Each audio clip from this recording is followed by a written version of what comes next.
Hello and welcome to the detailed Nefer guide. Nefer is the newest hypercarry coming out with the version 6.1 or Luna 2. In this video I will explain her kit and playstyle as well as talk about her options for artifacts and weapons as well as teams, vertical investment and overall place in the meta. A part of her kit that isn't stated in her abilities is that she has base EM just like Lauma does.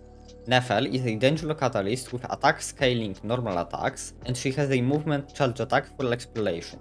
Before talking about the skill, we need to know how the first Ascension passive works. When the party is in Ascendant Game, after Nefer uses her skill, any danger calls that have or will be created are turned into seeds of the seed. That makes them unable to burst or be used to trigger Hyper Bloom or Belgian, essentially taking their ability to deal damage. After using the skill, Nefer will enter the Shadow Dance state. In this state, if you have at least one Verden Do, you can perform a special charge attack, Phantasm Performance. Verden Do is a resource that you gain when triggering Lunar Bloom up to once every 2.5 seconds. Having Nefer on the team turns every Bloom reaction into Lunar Bloom, and the Bloom reaction itself doesn't do anything differently from normal Bloom, other than generating a stack of Verden Do. This special charge attack deals mostly EM scaling Lunar Bloom damage, which is similar to Lunar Charge damage, as it gets increased with EM instead of damage bonus and ignores defense. However, it is not multiplied by 3 like the Lunar Charge damage is. Another thing that the aforementioned passive does is it consumes up to 3 seeds of the seed that are on the field, turning them into 3 Veil of Falsehood stacks, with each one increasing the Phantasm performance damage by 8% up to 24. Each skill allows you to do 3 special charge attacks, and the skill has 2 charges with a 9-second cooldown on each. You may have noticed that since the danger cores are converted only after you switch to Nefer, you are able to trigger some hyper blooms before that on the first rotation if you're using an electro unit. This gives you some extra damage, but you might run into a problem where your first charge attack doesn't have all 3 stacks. If that's happening, you can use a skill at the start of your rotation to prevent these hyperblooms from triggering. Then we have the burst, which deals a decent amount of normal danger damage. You don't need to build ER to burst every other rotation, and you need around 140 to do it every rotation, which is not worth it. Now for the passives. The A1 passive I already covered, aside from the fact that it also gives you 100 EM when you have all 3 Veil of Falsehood stacks. A2 increases your Verden Do generation speed based on your EM up to a 50% increase when using your base charge attack during your skill uptime. Lastly, we have the Moonsign passive that increases the base Lunar Bloom damage based on Nefer's EM, with a cap being only at 800. For the rotations you will be doing on Nefer, start with a skill if you're not getting all 3 stacks on your first charge attack like I mentioned before. Aside from that, usually supports making sure you're getting the most uptime on your buffs. For example, Lauma has a 15-second duration on her burst buff, so it can run out if you're starting with her and doing shorter rotations. After swapping into Nefer, skill, charge attack 3 times, cancelling them with dashes which you can do very early, and then use the second skill. After using the second skill, you won't have any Verden Do for a moment and you somehow will have to fill this time. Best ways to do that is to either use your burst or an ability on a different character, details on that in the team section. In most teams you will only be able to burst every other rotation. You could also use a normal charge attack to accelerate the Verden Do generation. And then use another 3 special charge attacks with cancels, and that's the end of your rotation. If your lining supports with shorter animations, like ones that don't burst or 4 stars, your rotation can take less than 18 seconds. This will mean that Nefer won't have both skills ready when you swap to her. That isn't a problem, as the second one will be off cooldown when you use it for a couple rotations, but this will stop being the case after a couple of rotations. In practice, you won't be always doing perfect rotations, and enemies will have stall mechanics, so you will rarely if ever run into that problem. If you find yourself in a situation where you know you will run into that problem on the next rotation, you can use the burst to extend your current rotation and let that cooldown tick down. The Phantasm performance charge attack scaling is on the skill, so you want to get it as high as possible. If you're using the burst, you also want to level that, but it's much lower priority. For the main stats on your artifacts, you want EM and Clit on your Sense, Goblet and Circlet respectively. EM on the Circlet can be usable, but it needs to be a really good piece. EM is the rarest stat on Goblet and is less common than attack on Sense, so good luck farming. For substats, you want to see Clit and EM, with EM not being available on 2 out of 5 pieces, making Nefer even harder to build. For most characters, a roll of a stat they scale with is about half as good as a roll of Clit. However, with Nefer the difference is a lot smaller. This is because EM is used 2 times in the damage formula. It once increases damage via the EM scaling, and then again via Lunar Bloom damage being increased with EM. This means diminishing returns of stacking a lot of one stat be less diminishing. The crit is still better, but you're happy to see EM too. In terms of artifact sets, Night of the Skies Unveiling is the way to go. It is by far your best option, and you should get a good set, especially since Silken, a very good supportive set for her, is in the same domain. Maliciosa can be not far behind, however it requires you to use Furina, and even though she is a good option, she is better used in a different team that needs her more. Flop Gilded Dreams and Tupi are not options you should set for, but they are fine to use until you get a good Nosu. For the sets on your supports, there are 3 good options. Silken and Deepwood can be used on anyone that can proc it, and Instructor is only for characters that don't need to build a lot of stats and also can proc it. Nefer's best in slot is naturally her signature, Relinquary of Truth. It provides a lot of useful stats and is one of the biggest improvements that a sig gives in the game. Additionally, it is a crit damage weapon, so you won't easily overcap on crit rate. The not clay craftable Black Marrow Lantern is a great free-to-play option as it gives you a ton of EM and Lunar Bloom damage bonus. The Lunar Bloom bonus isn't as good as EM for Nefer as it is only a part of the damage formula in one place. Even so, it is still good to have.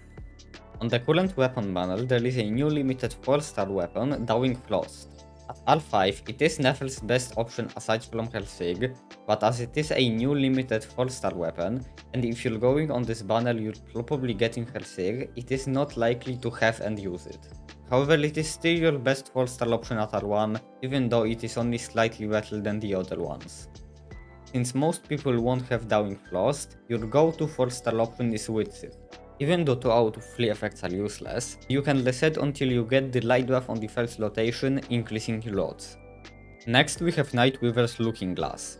Funnily enough, even though this is Lauma's signature, putting it on Nefer with Spindlewood on Lauma is as good as putting it on Lauma with Black Marrow on Nefer.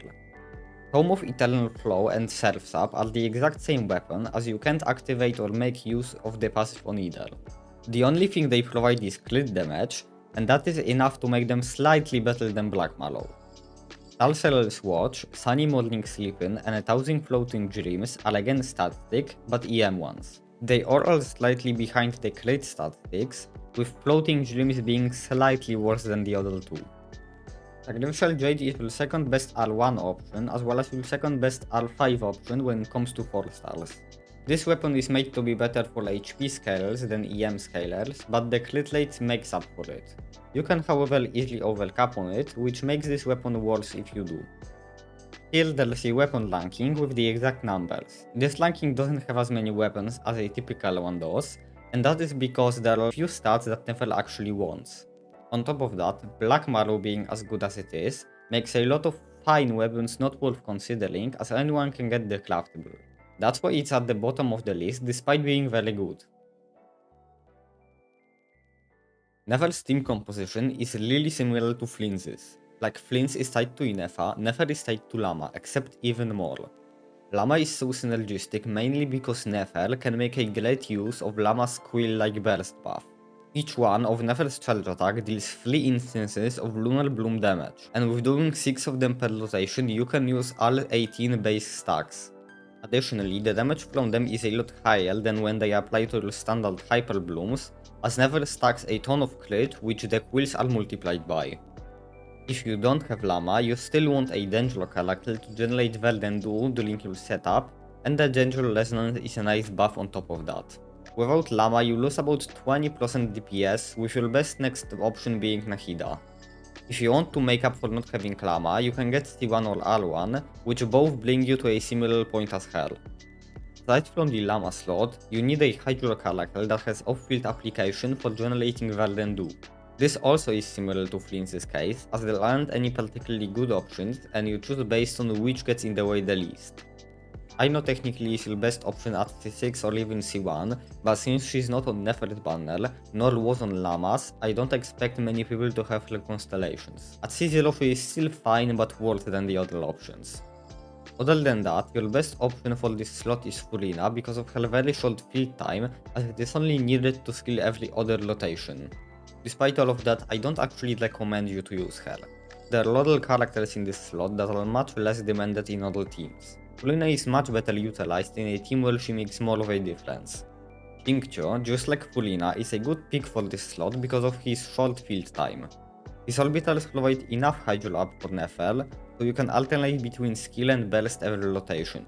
You might think that since he works, Yelan does too, however inputting Nefer's charge attack doesn't do a normal attack at the start, like is the case for many other characters. That means you would need to weave in some normal attacks in her combo, which extend your duration by a lot, making Yelan one of your worst options. Nilu provides 100 EM, which is better than what any other character gives, however she has an animation on her skill that takes longer than pressing like and subscribe on this video, and she requires a full Hydro Dendro team. This is possible as you can use a Dendro collector for the last slot. You can also use one of the Hydro healers, putting them on sacks so they don't extend your rotations. If Columbina turns out to be a lunar support, she will probably be a big buff to this slot, but we have to wait and see if that happens. For the last slot, the best options are Nahida, Sucrose and Inefa. You shouldn't however use her with Aino, as then you will have an all not Clay team and you won't be able to make use of the not Clay Lysis Resonance. They all get you similar DPS, but Inefa has a shield on top of that. They all can feel the downtime in Nefer's combo. Nahida and Inefa wanna use their bursts there and Sucrose her skill. Nahida also lowers Nefer ER requirements for bursting every rotation to around 115%. Slightly worse are Yae and Fischl. They result in worse DPS and don't provide defensive value, so I wouldn't recommend them. That's because there's also Cookie. She's the worst option out of the 6 DPS wise, but provides healing. She's only about 8% worse than the best Flea, and 4% worse than Yae and Fischl. If you care about defensive value, I recommend either Inefa if you have her, or Cookie. C1 is a pretty good con. It increases your charge attack Lunar Bloom damage and is about a 20% DPS gain. C2 increases maximum Veil of Forcewood stacks from 3 to 5, making your charge attack damage increase go from 24% to 40%. It is slightly worse than the C1. C3 increases your skill level, it's an okay constellation. C4 speeds up Verdandu generation, which may get rid of the downtime in the rotations, and gives 20% Danger Shred. It is also okay. C5 doesn't do anything. At C0 the burst is DPS neutral so you can use it, but the cons increase the damage of your charge attack much more than anything else, and that makes the burst just awful. C6 adds more Lunar Bloom hits to the charge attack and provides a 15% true multiplier to all of Nefer's Lunar Bloom damage. It is good, but it doesn't make up for the 3 previous constellations not being that good. C1 and C2 are both pretty good, C3 and C4 are worse, C5 is absolutely worthless, and the C6 is pretty good. Overall, Sig is better than both C1 and C2 if upgrading from Black Marrow or other weapons similar in power to it. Still, Nefer is a good character at C0 R0 and will do more than fine without any cons or 5-star weapons. Overall, Nefer is a very good character. He doesn't rival Mawika or Skerk, but is not that far behind. Unfortunately, it is clear that they want to continue the trend of power creep, with both Flins and Nefer being better than most of the 5-1x DPSs, and on top of that, if Columbina turns out to be a lunar reaction buffer, they will be the ones that benefit from that the most. Additionally, the flex slot on Nefer's team also doesn't have a very good option, so it's possible it will receive a better one. And that is it. If there will be anything I want to add post-upload, it will be in a pinned comment, so check if there is one. And thanks for watching.